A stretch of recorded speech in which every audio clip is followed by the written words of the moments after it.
여러분 안녕하십니까? 말씀으로 하루를 여는 천수답의 새벽 묵상입니다. 오늘은 레위기 16장을 묵상합니다. 아사셀이여.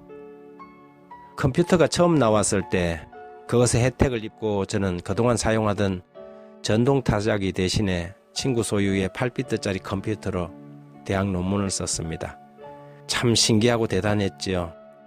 컴퓨터의 발명은 세상을 완전히 바꾸어 놓았습니다. 컴퓨터에는 휴지통 기능이 있습니다. 파일을 삭제하면 곧바로 사라지는 것이 아니라 휴지통에 먼저 들어가지요.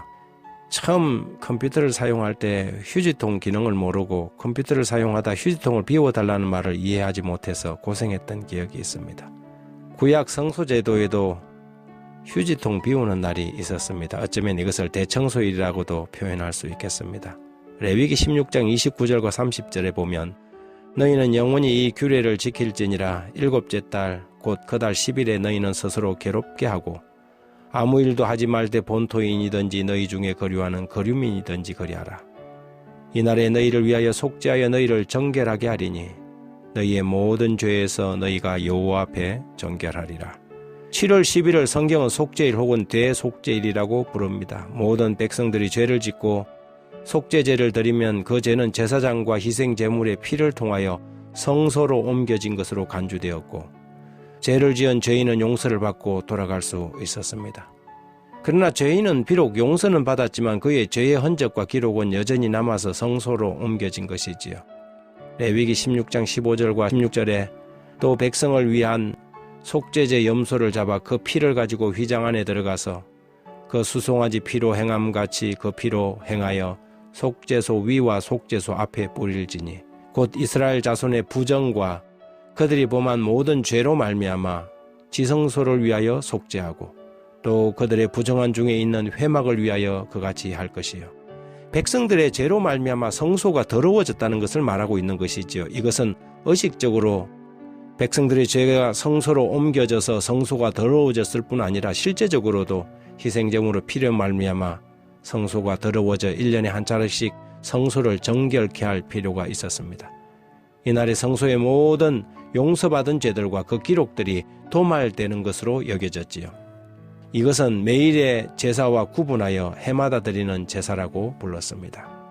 이 대속죄일에는 다른 모든 제사와는 달리 숫 염소 2마리가 준비되었는데 하나는 여호와를 위하여 다른 하나는 아사셀을 위하여 준비하였습니다. 여기서 언급된 아사셀 염소에 대한 이견이 분분하지만 분명한 것은 이것이 그리스도를 표상하는 것은 아닙니다. 그 이유가 몇 가지 있는데 그 하나는 그 염소를 죽이지 않았다는 것입니다. 그리스도를 표상하는 제물들은 다 죽임을 당했는데 이 아사셀을 위한 염소는 죽이지 않았습니다. 모든 속죄일에 제사를 마치고 최종적으로 대제사장은 성소에서 나와 그 산 염소에 손을 얹어 안수하고 그 염소를 무인지경으로 보내어 가게 하는 것입니다. 물론 그 염소는 광야에서 유리하다가 들짐승들의 밥이 되었을 것입니다. 다른 또 하나의 이유는 그것이 여호와를 위하는 것과 대치점에선 아사셀을 위한 염소라고 불리어진 까닭입니다. 그렇다면 이 아사셀 염소는 무엇을 표상하는 것일까요?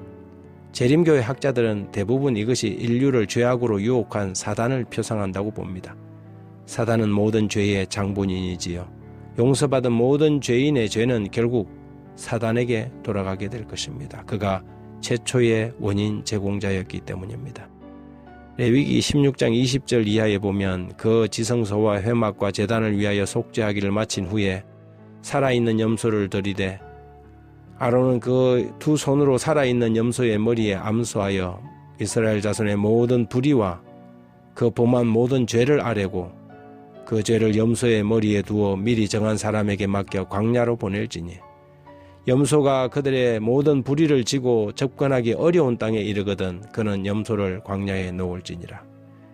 요한계시록 20장에는 이 역사의 마지막에 하늘의 천사가 무저갱의 열쇠와 큰 쇠사슬을 가지고 내려와 용 곧 사단을 잡아 결박하여 무저갱에 가두는 장면이 나옵니다. 이것이 바로 아사셀 염소를 잡아 무인지경으로 보내는 장면과 연결되는 것이지요. 지금은 용서받은 죄인들의 죄가 도말되는 마지막 시대에 우리가 살고 있습니다. 휴지통을 비울 시간이 된 것이지요. 하늘 성소에서 대제사장이신 그리스도가 마지막 봉사를 하고 계십니다. 그분이 그 봉사를 마치고 나오는 날에는 모든 사람의 운명이 결정될 것입니다. 그때까지 회개하지 않는 사람들은 아사셀 염소와 함께 영원한 형벌에 들어가게 되는 것이지요. 하지만 아직은 은혜의 문이 열려 있습니다. 지금이 은혜 받을 만한 때요, 지금이 구원받을 만한 기회의 시간이 아닙니까? 하나님 우리 아버지, 주님의 오래 참으심에 감사와 찬양을 돌립니다. 지금 이 소중한 기회의 시간들이 지나가는 시점을 놓치지 않고 회개하고 우리의 죄를 도말하시는 대제사장이신 예수님을 바라보게 해 주십시오. 끝까지 죄를 고집함으로 사단과 그 천사들을 위하여 예비된 영원한 행불에 들어가지 않도록 우리를 지켜 주십시오. 예수님 이름으로 기도합니다.